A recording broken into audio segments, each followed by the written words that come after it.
आखिर किस शराब के कारण राजा नृग गिरगिट बने, जिसे गिरगिट आज भी भोग रहे हैं। इस पौराणिक कथा को अंत तक जरूर सुनिए। लक्ष्मण के पूछने पर प्रभु श्री राम गिरगिट बने राजा नृग की कथा विस्तार पूर्वक सुनाने लगे। प्राचीन समय में महायशस्वी राजा नृग हुए थे। वे बड़े सत्यवादी और पवित्र और ब्राह्मण्य थे। एक बार उन्होंने पुष्कर क्षेत्र में सुवर्ण भूषित बछड़े सहित 1 करोड़ गायें ब्राह्मणों को दीं। एक अग्निहोत्री उच्च वृत्ति करने वाले दरिद्र ब्राह्मण को जो गाय दान में मिली थी, वह बछड़े सहित किसी कारण से राजा की गायों के झुंड में चली गई। वह भूखा प्यासा ब्राह्मण अपनी गाय ढूंढने लगा। देश भर में उसने ढूंढ डाला, पर गाय का पता न चला।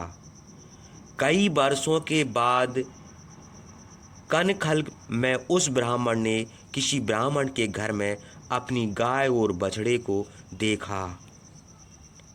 बछड़ा और गाय दोनों बहुत दुबले हो गए थे। ब्राह्मण ने अपनी गाय का नाम सबला रखा था। उसी नाम से गाय को पुकारा।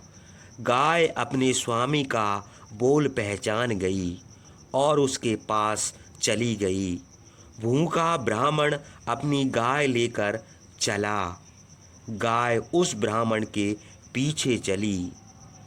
यह देखकर उस ब्राह्मण ने, जिसके घर में वह गाय रहती थी, कहने लगा, यह गाय हमारी है, हमको महाराज मृग ने दी है। जिस ब्राह्मण के साथ गाय जाती थी, उसने कहा, गाय को जो पालता है उसी के पीछे वह जाती है। देखो, यह हमारे पीछे जा रही है, इसे तुम अपनी क्यों कहते हो? दोनों ब्राह्मणों में यह झगड़ा होने लगा। विवाद करते हुए दोनों ब्राह्मण राजा नृग के पास गए, किंतु राजभवन के द्वार पर द्वारपालों ने उनको रोक लिया और भीतर जाने की उनको राजा की आज्ञा ना मिली। कई दिनों तक वे द्वार पर पड़े रहे। तब उनको बड़ा क्रोध आया। दोनों महात्माओं ने कुपित होकर राजा नृग को शाप दिया कि तुम अतिथि के काम के लिए दर्शन तक नहीं देते, इसलिए मनुष्यों से अदृश्य रहने वाले गिरगिट हो जाओ और हजारों वर्षों तक अंधेरे कूप में पड़े रहो। जब इस लोक में भगवान विष्णु यदुवंशियों में अवतार लेंगे, तो वे तुमको इस शाप से छुड़ावेंगे। सब पापों से छुटकार तुम स्वर्ग लोक को जाओगे। कलयुग के प्रारंभ में पृथ्वी का भार उतारने के लिए नर नारायण का अवतार होगा। क्रुद्ध ब्राह्मणों ने राजा नृग को यह शाप दिया और बूढ़ी गाय को किसी अन्य ब्राह्मण को दे दिया। फिर वे अपने अपने घर को चले गए। हे लक्ष्मण, राजा नृग ब्राह्मणों के शाप का फल अब तक भोग रहे हैं। इसलिए अतिथि मनुष्य का कार्य न करने से राजा को बड़ा दोष होता है। इस कथा को सुनकर लक्ष्मण ने हाथ जोड़कर पूछा, हे पुरुष श्रेष्ठ, थोड़े से अपराध में ब्राह्मणों ने महाराज नृग को यमदंड के समान घोर शाप दे दिया। उस शाप को सुनकर कुपित ब्राह्मणों से महाराज नृप ने क्या कहा? लक्ष्मण के यह पूछने पर रामचंद्र ने कहा, हे सौम्य, राजा नृग ने जो कुछ कहा था सो भी बताते हैं, सुनो। ब्राह्मण तो शाप देकर चले गए। राजा नृग ने अपने मंत्रियों, पुरोहितों और प्रजा को से कहा, हम जैसे घोर दुख में पड़े हैं, उसे आप सावधान होकर सुने। 2 ब्राह्मणों ने क्रुद्ध होकर हमको शाप दिया है। उस शाप को बताने के लिए नारद और पर्वत मुनि यहाँ आए थे और हमको बताकर आकाश मार्ग से तीनों लोकों में विचरण के लिए चले गए हैं। वसु नाम का जो हमारा पुत्र है, आज ही उसे राजगद्दी पर बैठाओ और शिल्पियों को आज्ञा दे कि हमारे लिए 3 कूप बना दें, जिनमें सुखपूर्वक हम रहें, जाड़ा बरसात और गर्मी से जिसमें रक्षा हो सके। ब्राह्मणों के मुंह से निकले हुए साप को उन्हीं में रहकर हम बिताएंगे। उनके किनारे वृक्ष और लताएं लगा दी जाएं, जिनमें फल और फूल हुआ करें।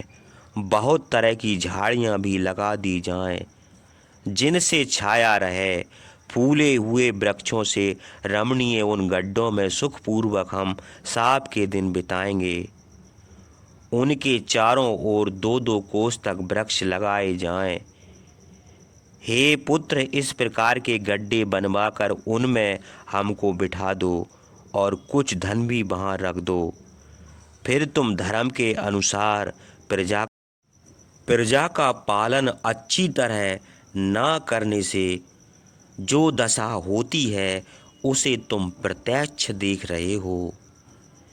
इसी अपराध में तो ब्राह्मणों ने हमें शाप दिया है, किंतु हमारे लिए शोक ना करना, क्योंकि काल की गति बड़ी कठिन है। जिसने हमको यह दुख दिया है, वह सब कुछ कर सकता है।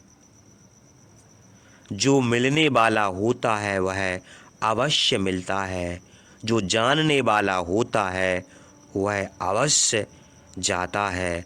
दुख और सुख जिसके मिलने का समय आता है, वह अवश्य ही मिलता है। बहुत से कर्मों के फल इसी जन्म में मिल जाते हैं और बहुत से दूसरे जन्म में। इसलिए हे पुत्र, इन बातों को समझकर शोक ना करो। हे लक्ष्मण, महायशस्वी राजा नृग अपने दुख को इस प्रकार समझाकर शाप का फल भोगने लगे। गिरगिट होकर उन गड्ढों में चले गए।